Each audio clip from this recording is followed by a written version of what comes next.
Добрый день, уважаемые читатели и зрители «Кактус Медиа». Мы с вами вновь в прямом эфире беседуем о самых важных и самых интересных и актуальных темах, которые касаются большинства кыргызстанцев и не только. Вторую неделю подряд очень важной темой для обсуждения в обществе стало возможное введение, подчеркну, тут 12-летнего образования в Кыргызстане, и это очень взволновало родителей малышей, которые должны пойти в 2023 году в школу, кто-то идет дальше, насколько это необходимо строение, насколько это важно для школьников, будущих школьников, насколько это актуально, и насколько готова ли наша система образования для такой серьезной реформы. А говорить мы сегодня об этом будем с независимым экспертом по образованию Екатериной Касымовой. Добрый день, спасибо большое, что вы откликнулись на наше приглашение, что готовы ответить на вопросы. Прежде чем мы начнем беседу, я предлагаю всем нашим зрителям, которые смотрят наш эфир, задавать интересующие вопросы. Екатерина постарается ответить на них, если мы найдем ответ. Потому что, к сожалению, ответы на все вопросы мы не получили даже от Министерства образования. Екатерина, давайте начнем с самого главного, с вас. Вы сколько учились в школе, и новая система может ли сравниться с той, с которой учились вы? Ну, скажем так, что школу я закончила более 20 лет тому назад, и училась я по 10-летней системе. Я думаю, что уже и школьное образование изменилось, должно было измениться в связи с теми изменениями, которые переживает вообще весь мир. И говорить о том, насколько приемлема ли та система, по которой учились мы, наверное, вы тоже, да, в это же время заканчивали, уже не приходится. Конечно, школьное образование, оно должно было претерпеть тоже какие-то изменения в соответствии с тем, мир меняется, меняется все. Да. Вот. И насчет того, насколько сейчас все это эффективно, насколько эффективно наше школьное образование, однозначно оно требует реформы, но эти реформы должны проводиться рационально и продуманно. Вообще разговор о введении 12-летней системы образования в Кыргызстане ведутся давно. В 2002 году разрабатывалась реформа до 2010 года, уже тогда была внедрена, но со сменой министров, с отказом от этой реформы, естественно, все было поставлено на долгую паузу. Вот спустя такое большое количество времени вновь поднимается этот разговор. У меня вот в связи с этим вопрос. Вы наверняка читали аргументацию Министерства образования, почему они вводят. Давайте мы перечислим эти аргументы. Что это используется больше, чем в 136 странах мира. Что это облегчает поступление и адаптацию ребенка к системе и к школе. О том, что будет пересмотрена и облегчена программа. Насколько эти аргументы оправданы? Ну, вы знаете, на самом деле образование 12-летнее, даже 13-летнее, оно принято уже в 150 странах мира. А если говорить о 12-летнем образовании, то да, это 136 стран мира. Дети идут в школу где-то с 6-летнего возраста, а где-то даже с 5-летнего возраста. И там первые 2 года обучения, они не считаются, по сути дела, школой, они только так называются. Главная задача это, конечно, социализация больше в детском коллективе и больше игровой момент. Так сказать, что дети там учатся, как у нас это в 1 классе принято, об этом речи не идет, конечно. Я думаю, что наше Министерство образования таким образом хочет бороться с низким охватом дошкольным образованием. Это был тоже один из аргументов. Да, потому что в настоящий момент Кыргызстан входит в рейтинг стран с наиболее низким охватом дошкольного образования, а это является одной из причин наших постоянных неуспехов в тесте ПИЗа. Нам давали потом отчет National Report, и в нем было указано одной из причин, это как раз-таки то, что большинство наших детей не получают дошкольную подготовку. А дошкольная подготовка, она, оказывается, является одной из основополагающих причин, обеспечивающих школьную успеваемость в дальнейшем. Я думаю, что это тоже такая существенная, весомая причина для того, чтобы наше Министерство образования задумалось о введении такой реформы, о 12-летнем образовании. Вообще, если говорить в целом о системе 12-летнего образования, то она, как правило, состоит из 3 ступеней. Это, получается, начальная школа, средняя школа и предуниверситетские годы. Но не все из них являются обязательными в ведущих странах мира, которые это уже давно практикуют. Только обязательно являются, конечно, с 6-летнего возраста. Предуниверситетская ступень, она уже по выбору родителей, и зачастую она платная. У меня такой вопрос. Вот мы все в американских, европейских фильмах видим, как детей отправляют в школу, вот в первый класс, когда они идут маленькие очень. Там достаточно раскрепощенная атмосфера, как вы говорите, и все происходит в игровой форме. У нас насколько такой вообще вариант возможен? Если в первый класс у нас дети идут белый верх, темный низ, банты, туфли обязательно, сменка обязательно, и вот ребенок 6-летний, который еще буквально вчера скакал и прыгал, его сажают вот в таком формате в первый класс. Ну, и при этом нам обещают игровую форму, но мы же опять понимаем, что это не будет то, как это происходит на Западе. Вот, лично в моей голове, ну вот никак это не укладывается. Вот это будет важный момент, над которым должны поработать и Министерство образования, и Департамент образования, потому что, чтобы не получились перегибы на местах, чтобы не получилось так, что у нас дошкольную подготовку будут проходить дети 5-летнего возраста в срочном порядке, да, и с тем, чтобы они умели обязательно читать, обязательно считать, как сейчас, да, многие гимназии сейчас ставят завышенные требования при поступлении ребенка в первый класс. И при этом в первом классе проходит ровно то же самое. Проходит ровно то же самое, да, ну, первые полгода это точно. Проходит то же самое, но тем не менее такие требования негласно существуют, хотя они официально запрещены законом об образовании, но тем не менее. Вот, и чтобы этого не произошло, необходима, конечно, такая просветительская работа, где-то необходимо применение, конечно, где-то контроля и так далее, потому что у нас однозначно это могут быть определенные перегибы, и я вот этого тоже очень боюсь, чтобы детей 6-летнего возраста потом не усадили за парты, особенно там, где школа полного дня, на целый день однозначно, и ни физиология, ни психология ребенка еще не готова к пребыванию в классе и к общеклассному формату обучения на протяжении всего дня. У меня вот такой вопрос. Проводились ли какие-то исследования? Вообще, насколько дети готовы приходить в школу? Насколько я понимаю, даже 7-летки, полноценные 7-летки, не всегда успевают, могут, справляются со всей нагрузкой, которая ложится на них в первом классе. То есть расскажу историю моей дочери. Да, я отдала ее в 6 лет, но вот именно по умственным показаниям она была готова, но по психологическим оказалось совершенно нет. И третья четверть оказалась для нас большим стрессом, когда мы вынуждены были обратиться к психологу, нам школа позволяла это. А вот что с остальными? То есть не во всех школах есть такие условия. Да. Вы знаете, на самом деле исследования проводились, и в принципе существуют и стандарты советского времени, когда ребенок психологически, и даже его мышечный корсет, он созревает только к 7 годам для того, чтобы пребывать за партой. Хотя мы знаем, что в советский стандарт это 4 урока и все, и больше ребенку первого класса было запрещено находиться в классе и за партой проводить время. Конечно, дети, еще у них должна сформироваться школьная мотивация, не только, как вы говорите, академические показатели. Должна сформироваться позиция и роль «я ученик».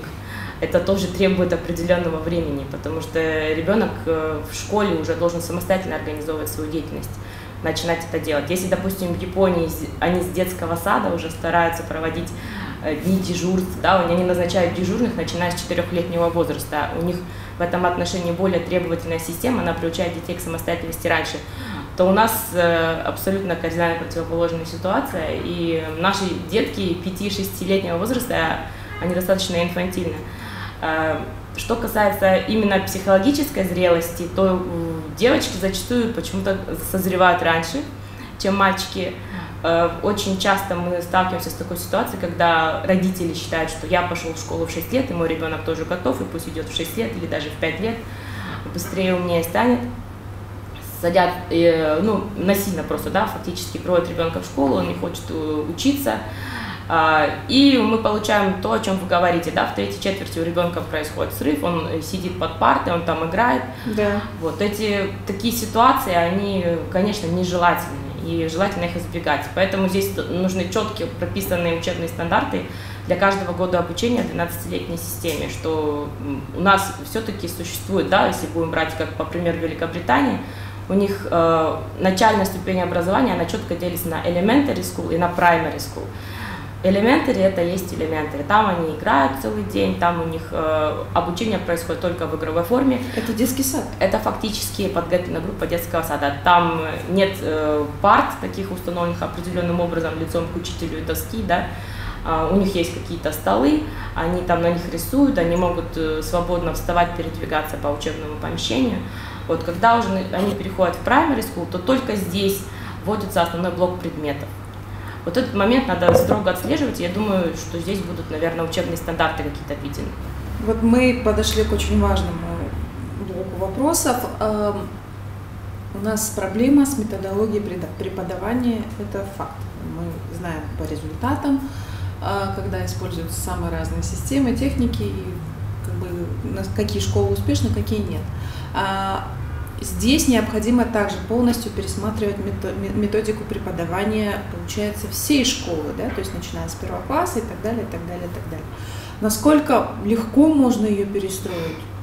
Это, получается, обучать надо всех преподавателей младших классов, всех преподавателей старшей школы на совершенно новую систему обучения, по сути. Я права? Да, вот сейчас то, о чем вы говорите, это реформирование всей нашей системы. У нас не проблема в методологии, не в методике преподавания, у нас проблема в том, что вся наша система образования, она больше зациклена на самом процессе образования, но не на результате. Нужно немножко поменять приоритеты, надо перенести акцент на результат этого образования, а не на сам процесс. Я думаю, если мы таким образом все с головы на ноги перевернем, то процесс пойдет лучше и быстрее. То, о чем вы говорите, это, наверное, реформирование нашей системы школьного образования в духе современного времени, чтобы те знания, которые давала школа, они были применимы в реальной жизни. У нас очень много теорий, очень мало практики.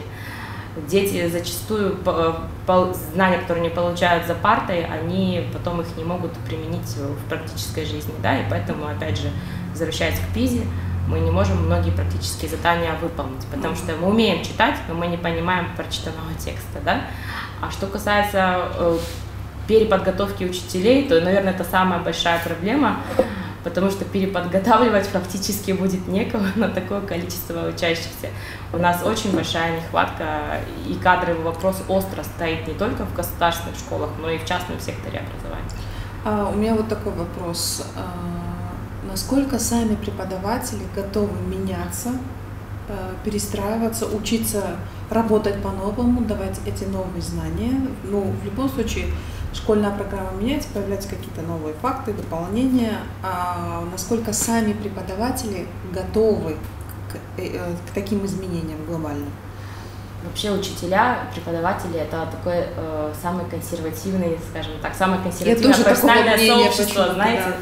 Да, и определенная профессиональная деформация тоже происходит. Я учитель, вы ученики, меня учить сложно. Усадить учителя за парту – это очень сложно. Но, тем не менее, я думаю, что наши учителя все-таки после онлайн-обучения, они стали более гибче.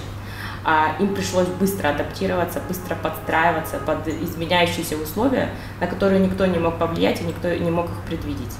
Вот. Я думаю, что все-таки это возможно, но это будет сложный процесс. Опять же, необходима разъяснительная работа, необходимы качественные обучающие семинары и повышение квалификации, но только качественного уровня. Вот, к сожалению, у нас с этим большая проблема. Большая проблема. Да, повышение квалификации педагогов. То есть даже сейчас нет возможности качественно пройти ее? Такая возможность есть, но за свой счет. За свой счет, да, и, наверное, не здесь.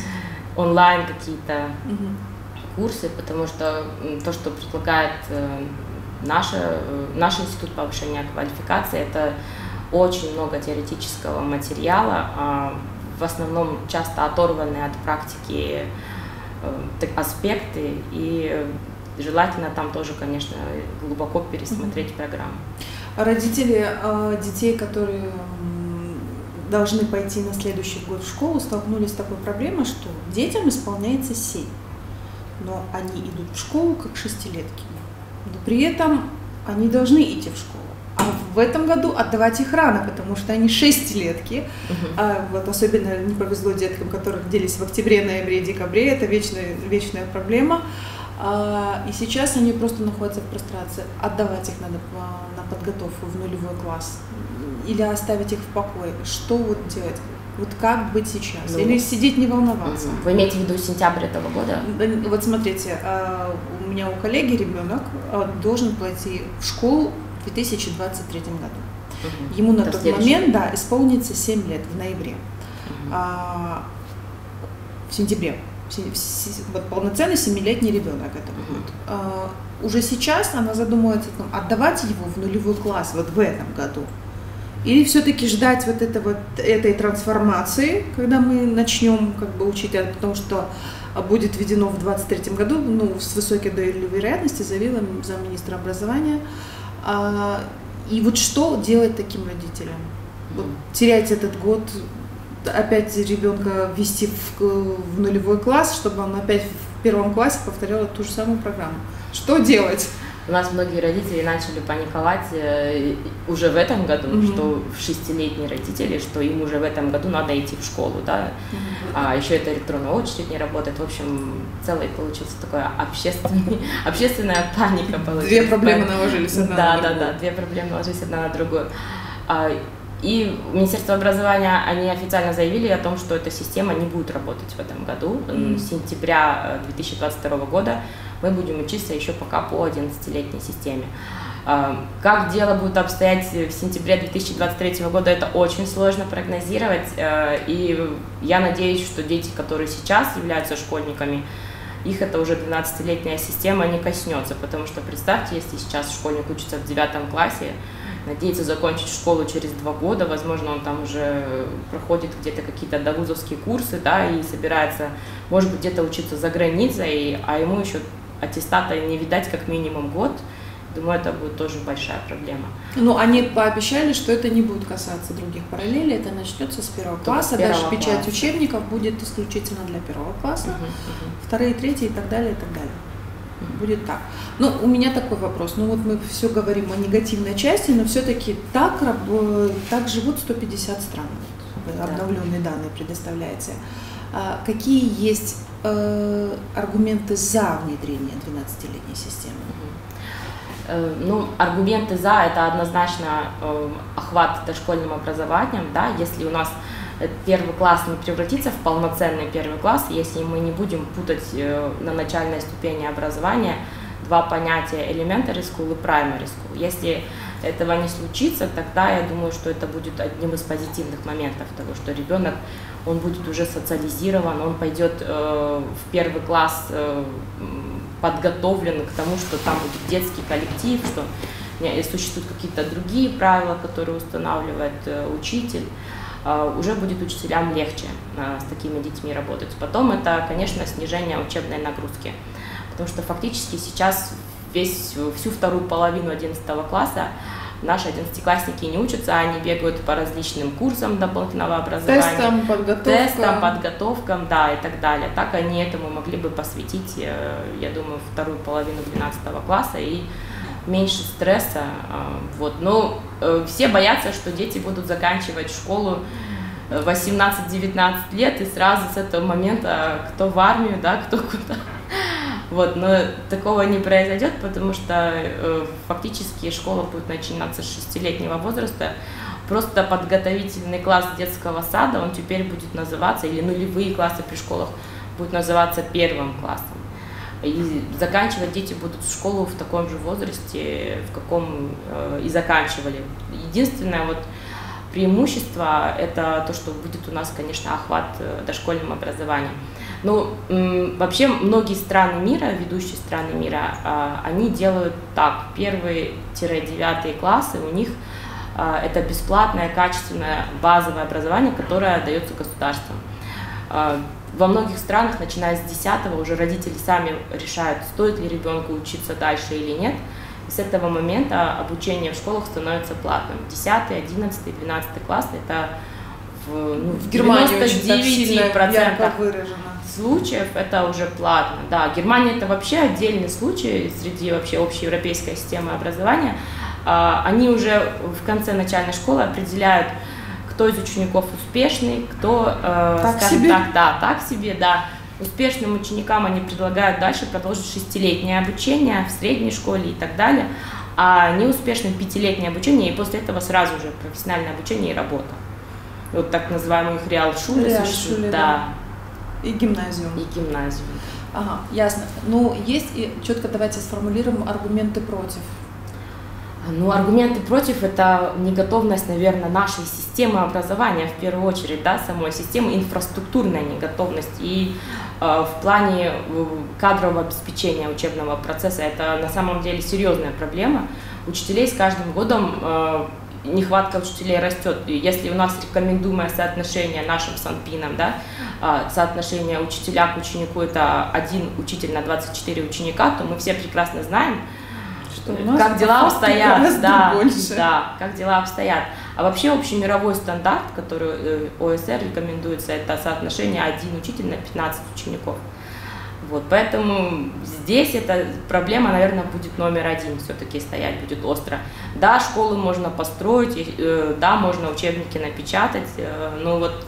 Если некому учить? Если некому учить, да. Сама система образования никогда не может быть выше качества работающих в ней учителей. Вот эта аксиома всем известна, ее много раз все цитировали. Я думаю, что нам тоже надо над этим задуматься. Вот вы коснулись до этого о дошкольном образовании того, что таким образом разгружаются детские сады. Но неужели там сейчас не готовят в достаточной мере для того, чтобы ребенок пошел в 1 класс? Нет, у нас в детских садах в достаточной мере готовят. Проблема в том, что у нас просто дети туда не ходят. У нас… Ходят, но не в таком объеме, в котором не в таком объеме, да. Ну, вообще, это, наверное, где-то даже наша такая проблема менталитета, потому что даже в советское время, когда острая проблема нехватки именно дошкольных учреждений не стояла, у нас охват дошкольным образованием был 34%.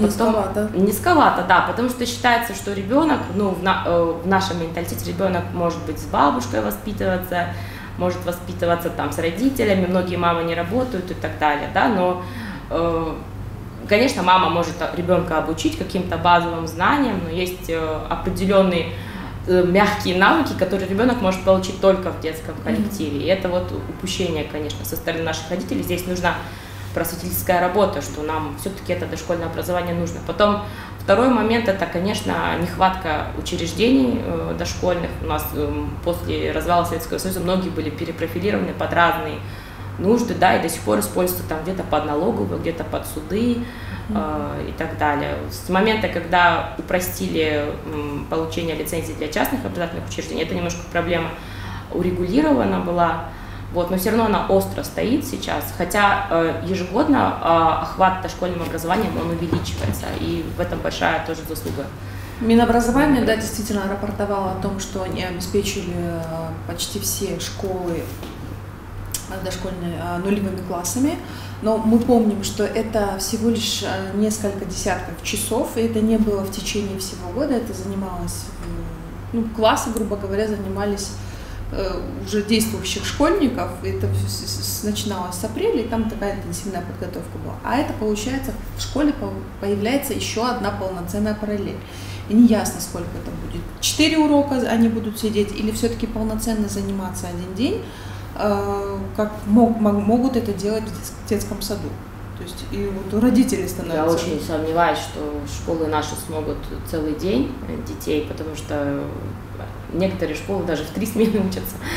Поэтому я думаю, что, наверное, речь идет, наверное, о 4 уроках в день, скорее всего. Да, это будет именно дошкольная подготовка, потому что сейчас курсы, которые существуют при школах, это либо 240-часовая программа, либо 480-часовая программа. Вот об этих курсах речь, но это рассчитано где-то на 3-4 урока в день. У меня такой вопрос еще.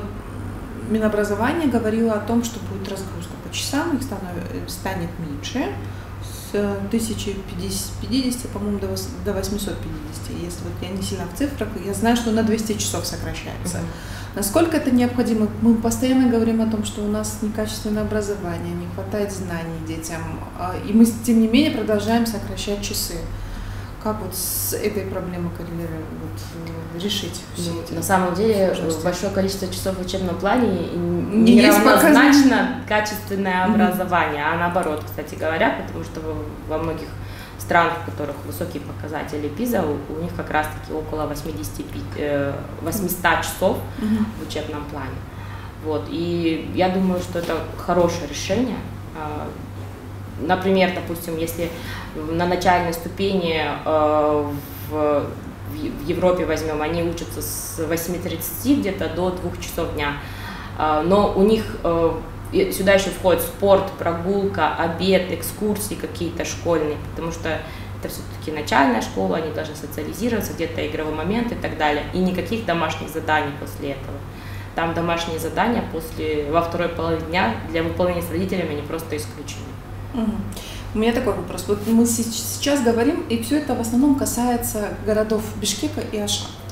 Но есть еще остальной Кыргызстан, в котором очень часто дети уходят после 9 класса из школы. А при этом в рамках вот этого предложения школьной реформы предлагается получать эту какую-то узкую специализированную профессию в 10, 11, 12 классах. Но получается, что человек уже не будет иметь права уйти из школы после 9 класса. Как вот это можно понять все? Он как раз-таки идет за получением профессии в среднеспециальное учебное заведение, и уже вот как раз-таки на выходе, спустя 2-3 года, когда его одноклассники заканчивают школу, он уже человек с профессией. Такое бывает, и это продолжает развиваться. То есть, если говорить о международных стандартах, то на самом деле обязательным является только 9 классов обучения, да, то есть вот это основное среднее образование, оно является, основное базовое называется, оно является обязательным. Вот эти предуниверситетские годы, да, с 10 по 12, в некоторых странах по 13 класс, как я уже говорила. Так есть? Да, даже так есть. Это по выбору, в Великобритании 13 класс учат, это по выбору родителей. И, конечно, это оплачивается самими родителями. Если бы наше государство обеспечило качественное образование с 1 по 9 класс, действительно качественное, то вопрос бы такой не стоял, то вообще бы вопрос такой бы не стоял. И мне кажется, сейчас вообще молодежь, она меньше ориентирована, чем наше поколение на получение высшего образования. Они очень сильно изменились. Да, очень сильно изменились приоритеты. Это мы еще носители того менталитета, когда наличие диплома считалось там показателем какой-то классовой принадлежности, да, там к определенному классу интеллигенции и так далее. Сейчас у молодежи абсолютно другие приоритеты. Они хотят меньше учиться в школе, быстрее стать успешными на профессиональной где-то арене и стараются не только в городах. Ноготочки, да, СММ, ТикТок. Вот, да, пораньше уходить со школы. И, в принципе, ПИЗа проверяет функциональное образование и грамотность 15-летних учащихся. Это те, кто закончили 8-9 класс. Я думаю, что нам было бы этого достаточно, предоставить бесплатное, качественное образование с 1 по 9 класс. А все остальные предуниверситетские годы уже сделать по выбору родителей, учеников и, возможно, на платной основе. А какое у нас сейчас место в рейтинге ПИЗа? Самое последнее. Мы же несколько лет и не участвовали. Мы участвовали 2 раза, только в 2006 и 2009 году, и мы всегда занимали самую последнюю строчку. Можно сказать, мы пальму первенства в антирейтинге получили, принесли, да. Но участвовать в таком рейтинге надо. Обязательно, да. Это все равно, даже по сравнению с 2006 годом, в 2009 году наши школьники уже показали лучшие результаты по сравнению с тем, что было, потому что мы хотя бы уже знали, к чему надо стремиться, как надо немножко поменять подход к образованию. Мы сейчас будем опять участвовать через 2 года, по-моему, будем снова в 2024 году, планируется участие Кыргызстана. Вот посмотрим, какие будут у нас тоже результаты. Будем надеяться, что они хотя бы не последнее место будут, хотя бы предпоследнее, может быть, мелочи. Для нас это тоже будет большой прорыв. Ясно. Ну вот, а теперь самое главное, вы бы отдали своего ребенка на 12-летнее обучение? Ну, если честно, моему ребенку сейчас 3 года, я думаю, что как раз таки он попадет, да, на 12-летнее обучение. Почему бы нет? Да, может быть, я бы и отдала его на 12-летнее обучение, но в 6 лет, и может быть даже в 5, в зависимости от готовности самого ребенка. Ну, спасибо большое за очень интересную беседу. Накидано очень много мыслей, над которыми надо подумать. Мы дальше будем продолжать освещать данную тему внедрения 12-летнего образования в Кыргызстане. Обязательно пишите свои комментарии, высказывайте свое мнение. Это важно. Мы напечатаем нашу беседу в печатном виде, будет она опубликована на сайте самого сайта Cactus Media. Видео вы можете посмотреть на всех наших платформах. Подписывайтесь на наши социальные сети, ставьте лайки и помните, что Cactus Media любит вас.